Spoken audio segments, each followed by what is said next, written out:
gentlemen, we've got such a special treat for you.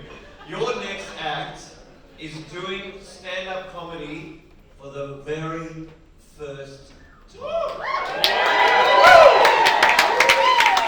It takes such balls, such guts, and I know that you are going to love her so much. Please give her all your love, all your noise, all your joy. Do it now!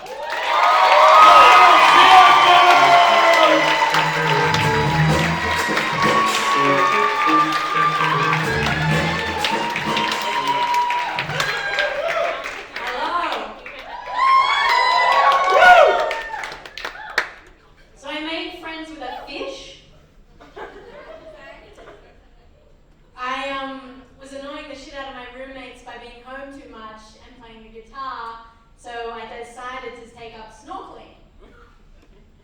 It wasn't a joke. Just an activity. And I decided to go to Clovelly every day, and I'd go underwater, and I had the goggles, and I had the flippers and everything. And every time I went, there was this blue fish. And we developed a special friendship, me and this fish. And he'd swim next to me, and it was very beautiful, so I decided to go on the internet and look up something more about this fish. I found out that he's a blue groper, which they should change that.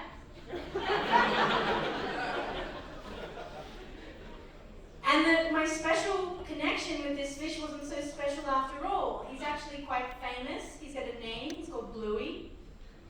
And I was very upset by that, but I decided to keep reading. And in this one article it said, Bluey has lived at Clovelly for a number of years, and he was allegedly murdered twice. And then the article just ended. So you can imagine my distress. Not only has this thing happened to my friend, but I can't communicate with him about it because he's a fucking fish. It's very upsetting. I love the ocean, and I decided to watch the documentary My Octopus Teacher. Has anyone seen that? That guy definitely wanted to fuck that octopus.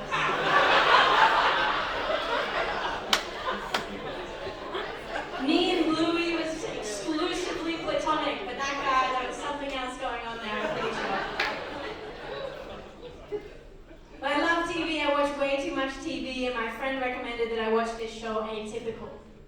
And if you haven't seen Atypical, it's about this young guy called Sam who has ASD, which is Autism Spectrum Disorder, and he's trying to graduate high school. And honestly, I watched the show because someone told me there were gay people in it. Which is why I watch most shows.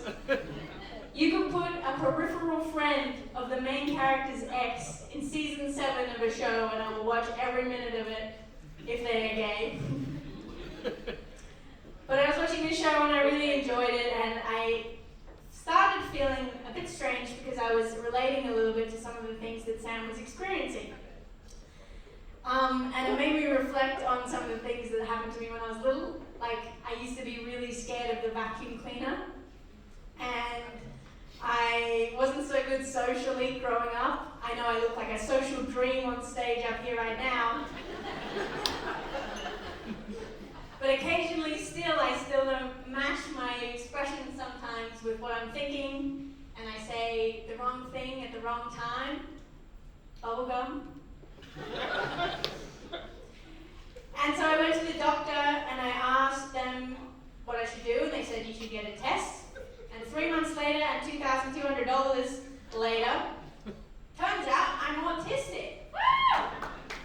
Thank you. A very strong supporter of autism at the front there.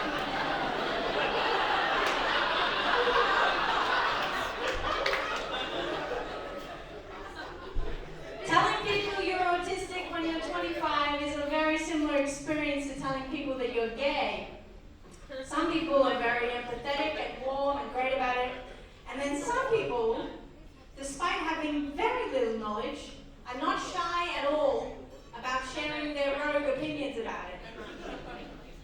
I got a little bit of, you don't seem autistic, you don't look like you're autistic, which I felt like was a bit of a flashback to my past experience of telling people I was gay. I look like this now, you can tell now. When I was 18, not so much. I go, if you'd known you were autistic when you were little, then you would have used it as a crutch and not been able to behave so normally. That was red hot. That shit made me want to tell people that I started experiencing signs after I got vaccinated. Really freaked out about the upcoming COVID vaccination.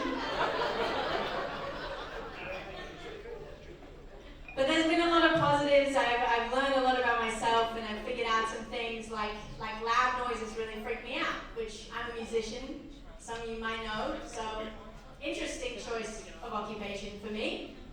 But I got given these soundproof headphones that I've started wearing everywhere, and it's reduced my stress level by about 80%, which is incredible. I thought it was climate change and the pandemic and the general suffering of humanity that was my base level of stress. Turns out it was very loud birds.